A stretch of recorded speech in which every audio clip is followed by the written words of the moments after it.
शिक्षा के लिए संघर्ष करते हुए बलिदान हो गए, प्राण त्याग दिए और मध्य प्रदेश की खानला की धरती में जितने अब क्रांतिकारी साथी पधारे हैं, भाई बहनें और युवा साथियों को मैं जोहार करना चाहूंगा। ये जोहार। मैं मेरी वाणी का प्रारंभ एक नारे से करना चाहूंगा। जय जोहार का नारा है, भारत देश हमारा है। जय जोहार का नारा है, भारत देश हमारा है। I want to tell all of you that you must be energetic that we are honor of this country. Before me, many speakers spoke a lot about the tribes' rights, indigenous rights.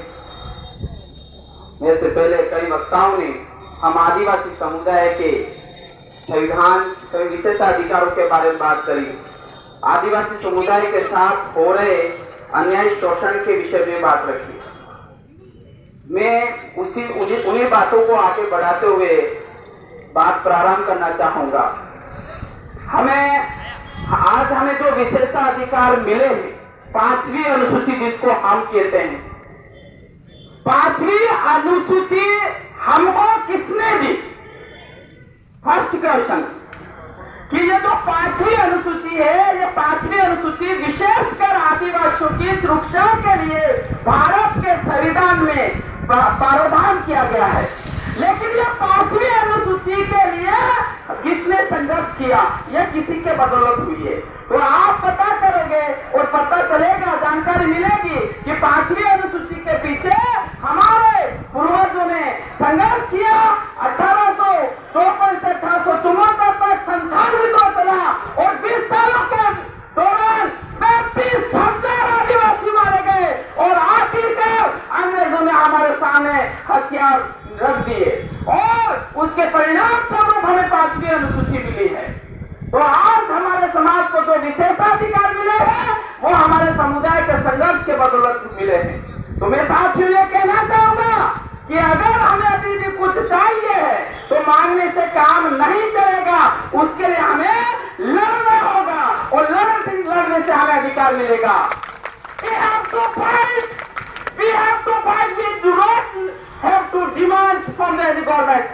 Because we are the owner of this country. हम इस देश के मालिक हैं और मालिक मांगता नहीं है, वो अपने खुद हाथों से देता है। बहुत मालिक है। अब हमें यह समझना है, क्योंकि ये जो खानला विधानसभा के अंदर विशेष करके चुनावी सभा है, और मैं आपको 2 उदाहरण समझाना चाहूंगा कि हमारा जो व्यक्ति खड़ा होता है बीजेपी और कांग्रेस, उस व्यक्ति को हमें क्यों वोट नहीं देना चाहिए, ये हमें जानने की जरूरत है। तो मैं इसको 2 उदाहरण के माध्यम से समझाऊंगा। Because I came from Rajasthan, so definitely I will talk to you practically. मैं आपके साथ पूर्ण रूप से प्रैक्टिकल बात करूंगा कि कैसी स्थिति होती है। हमारा जो व्यक्ति है जो बीजेपी और कांग्रेस के टिकट पर चुनाव लड़ता है और नेता बनता है, एमएलए बनता है, एमपी बनता है, उनकी वास्तविक स्थिति क्या है, ये आपको मैं राजस्थान की एक हकीकत बताता हूँ। अभी 9 अगस्त हुआ, you know that 9 August celebrated world wide, पूरे दुनिया के अंदर विश्व आदिवासी दिवस मनाया गया और हमारे राजस्थान के अंदर भी हर गांव, हर जिले, हर ब्लॉक स्तर पर यह मनाया गया। और कांग्रेस वालों ने विश्व आदिवासी दिवस का जो प्रोग्राम है वो मानगढ़ रखा था। क्या रखा था? मानगढ़ में। उसमें राहुल गांधी आए, वहां का मुख्यमंत्री अशोक गहलोत आए और आदिवासियों का दिन था, आदिवासियों को बुलाया गया और वहां का जो मुख्यमंत्री था और उसने ओबीसी आरक्षण की घोषणा करी। किन लोगों के बीच में? आदिवासियों के बीच में। आदिवासियों को इकट्ठा किया और आरक्षण किसका बनाया गया? ओबीसी का। हम किसी भी समाज के संवैधानिक अधिकारों के विरोधी नहीं है। आगे इस बात को समझना, वहां पर कांग्रेस पार्टी का जो आदिवासी समाज का जो लीडरशिप करता है रघुवीर मीणा, उसने फिर जयपुर जाके शिकायत करी कि साहब आदिवासियों के दिन, विश्व आदिवासी के दिन और आदिवासियों के बीच में आपने ओबीसी आरक्षण की घोषणा करी, वो कहां तक उचित था? जैसे ये प्रश्न रघुवीर मीणा मुख्यमंत्री से करता है और तत्काल लिखा जाता है, तू मुझे राजनीतिक सिखाएगा क्या? क्या मुझे कौन सी घोषणा करेगा करने ये तू मुझे सिखाएगा? और तत्काल उसको सीडब्ल्यूसी पद से हटा दिया जाता है। केंद्र का कांग्रेस पार्टी की जो वर्किंग कमेटी है ना, दिल्ली के अंदर बैठी है, उसका सदस्य था और शाम को रहता है, उसको हटा दिया जाता है।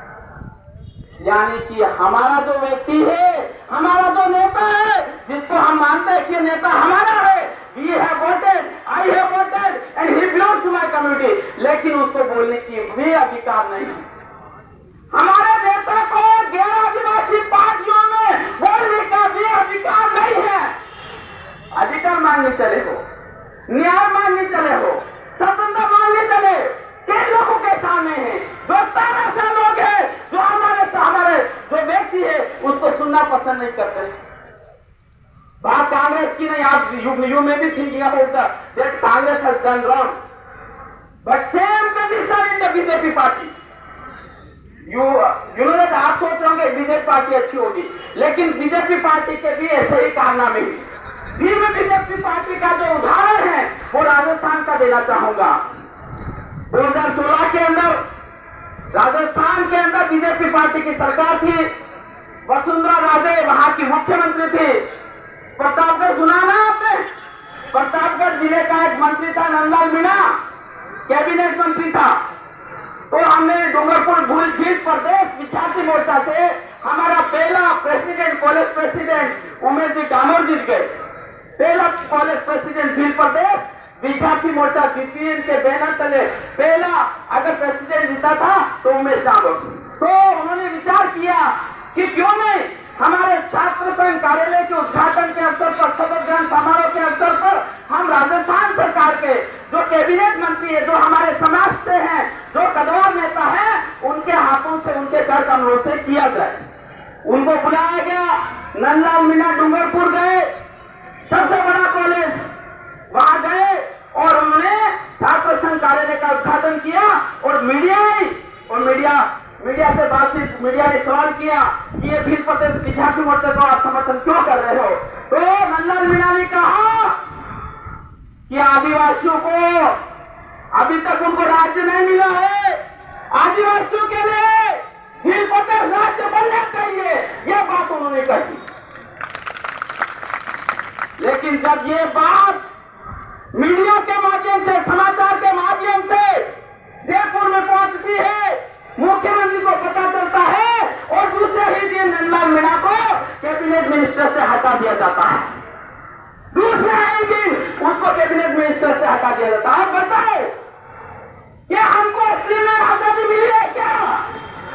यदि आज आपके साथ गलत होता है, अगर आप ये सोचते हो कि ये व्यक्ति हमारा भला करेगा, ये व्यक्ति हमारा न्याय करेगा, कांग्रेस पार्टी हमारा न्याय करेगी, बीजेपी पार्टी न्याय करेगी,